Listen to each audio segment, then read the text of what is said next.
Good morning, and thank you so much for having me. I'm really honored to be here today.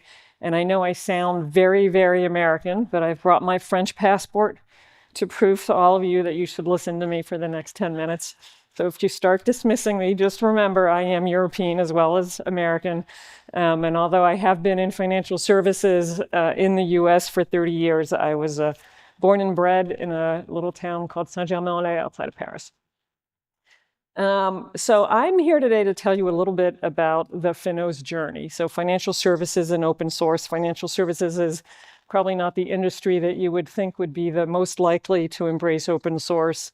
And yet we've been on a journey for the last few years that has been quite interesting and evolved very quickly. So around 2017, some of the investment banks, so the Goldman Sachs, Morgan Stanley, JP Morgans of the world, were working on some joint investments that they had done a few times successfully over the years, some in tech companies, some in other consortiums. And they had a need to build an environment where there was trust around the technology and transparency into the code. And so they needed a foundation. So the very beginnings of what became FINOS was the investment banks getting together and needing to share code and have a legal framework around that code. And so what happened was that evolved into a desire for open source readiness. So they realized that there was a lot of power in this collaboration, that people from different firms could actually be contributing code together. And for financial services, it's a very, very competitive industry, and there really is not, in the DNA, collaboration across firms historically was not something that was part of the culture. So, so this kind of started to germinate and grow. And the technology leadership, obviously aware of open source from the big tech world, decided to start open source readiness. Around 2020, this original group turned into FINOS, the financial services vertical within the Linux Foundation. So the open source readiness was a combination of things. It was developers understanding how to participate, but it's also how do you get through your compliance team? How do you get through your marketing team? Who is allowed to actually contribute? What's the oversight? All of those things that people go through with open source readiness. But in financial services, you have, like many industries, the overlay of there's a global aspect because it's a global industry. And then on a localized basis, there's a lot of regulations that exist everywhere that you actually do business. So after that, between 2020 was a really interesting year because COVID actually, I think, freed people up to work together in a virtual way. And there was sort of a common pressure that people were under, and people were sitting at their desks for many, many hours a day, and there was actually less time for water cooler talk. And there came sort of a growth of the code base where collaboration was happening. And Morgan Stanley and Goldman both donated really big code bases, one called Legend, one called Morphere, into FINOS. And that was I would say, one of the first waves of big momentum in financial services, as two of the big firms really stepped up and said, we're donating big code bases, things that are really critical to us, and we're going to actually accept co-ownership. And then from there, 2020, 21, in 21 was a very interesting year from a markets point of view. And people started becoming aware of what the banks were doing. And the financial services industry is a very interconnected industry. So you have asset managers, people who are managing funds, you have trading desks, you have hedge funds, you have exchanges, you have market data providers, and then you have sort of the clearing and settlement world. And all of those pieces need to talk to each other seamlessly. So a lot of the other participants in the markets started to become aware and started joining. So there was a flurry of activity, and then a number of the large projects that had been going on started to have much broader adoption. So that brought us to, I'll show you a slide with the membership. The membership exploded and the types of members changed very radically. And so in 2024, we actually said, you know what, we're at a new inflection point. We've gone from this, we're working on people accepting the concept of open source in financial services to now being an entity that truly exists and has some legs and people are depending on. We need to evolve the mission and the vision and think about what we're doing for the next 5 years. So if you look at the membership slide, there's over 100 members, and you see people there from the investment banks, from what's called the buy side, so the asset managers, the consulting firms, which is something we've been working on. There's a lot of usage of consulting firms in the financial services industry, and they work both on implementation and strategy. So having them really be on board with open source and making sure that business leaders understand that it needs to be part of the strategy is a key part of what we're working on right now. And then big tech also joined, because the big techs all have groups of people focused on specific verticals as well, and bringing them together creates a lot of synergy. So they need to be able to get a bunch of investment banks or asset managers at the table at the same time to be able to adjust their products to that vertical. And that's something that FINOS can bring to the table. So what are we doing at FINOS? There's basically 3 types of activities. There are projects or communities of practice where people work on stuff together. There are standards that are open where people are collaborating.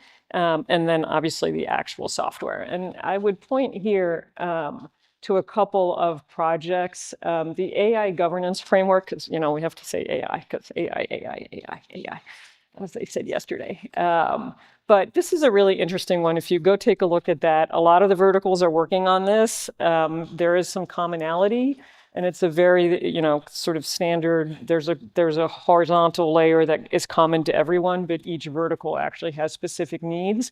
And this type of framework, I would say, in my experience, we would typically have hired someone to come in and spend a decent chunk of money on building a deck and building processes around an AI framework, because we're a highly regulated industry. And at the end of the day, we're fiduciaries. We have a responsibility to all of you who use the financial markets. And we can't just deploy technology without making sure that it's safe, secure, resilient, and doing what it's intended to do. So responsible AI is a really big deal. And so one of the teams, it was really actually started grassroots. Scott Eberhardt from Scott Logic led this effort. And if you go to the FINOS website, it's a really good framework.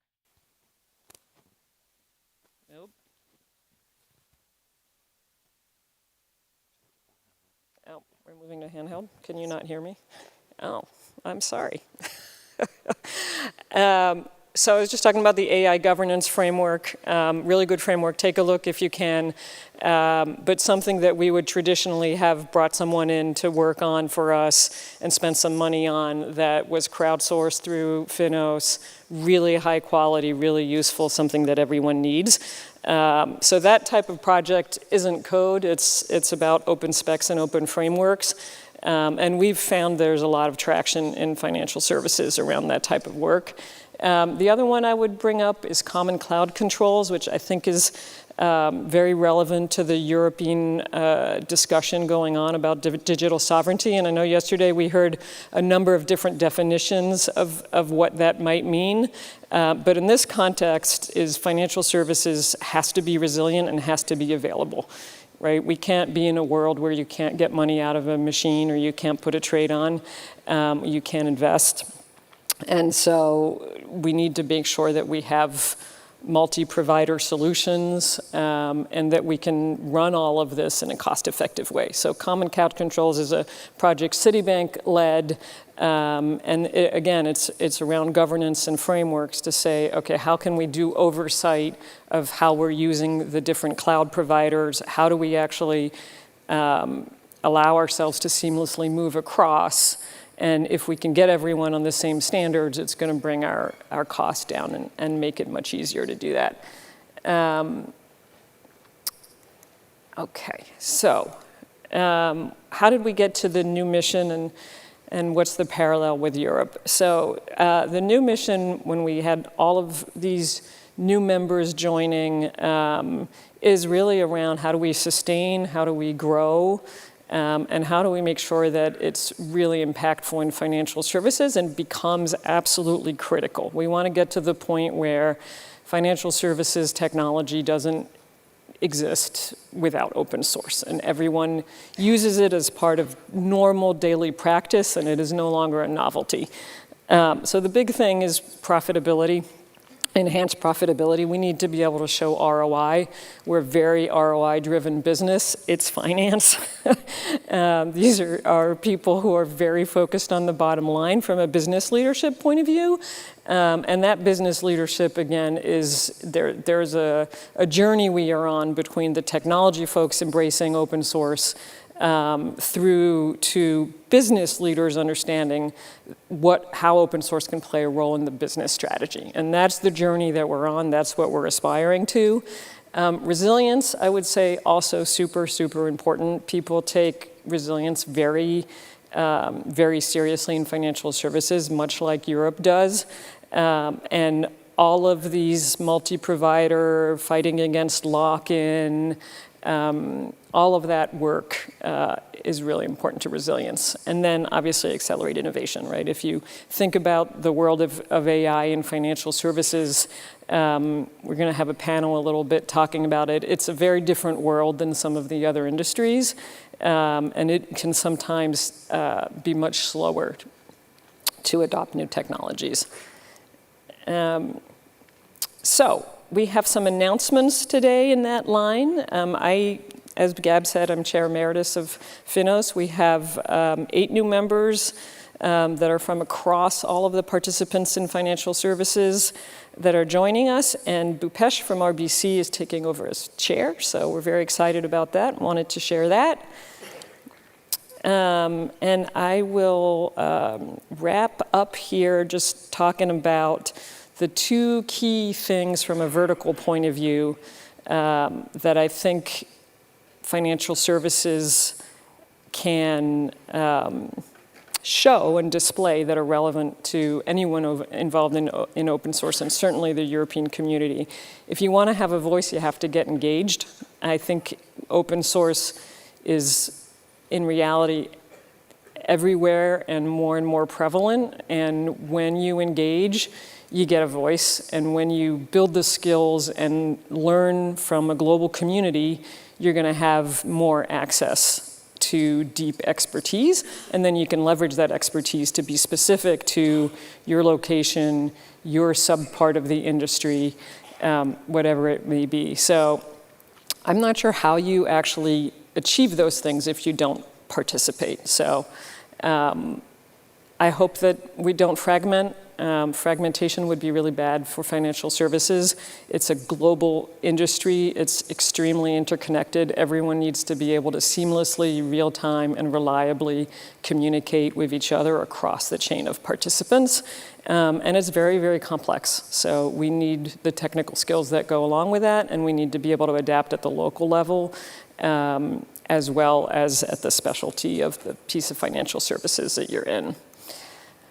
So, call to action. I would love to see more members from European financial services. So if you're in one of those firms, please share our chat. Please put them in contact with me or with Gab or other members of the FINOS board. We'd love to get more members from across Europe. Learn as much as you can about what's out there. The AI frameworks have, again, commonality, but there's always inspiration to be had from the work that people do in the different verticals. And obviously, the members of the Linux team do a lot of work cross-pollinating as well. Participate and join in and put your code in. So it's a global community. It's an incredibly powerful one. And I'm really honored to be a part of it. So thank you.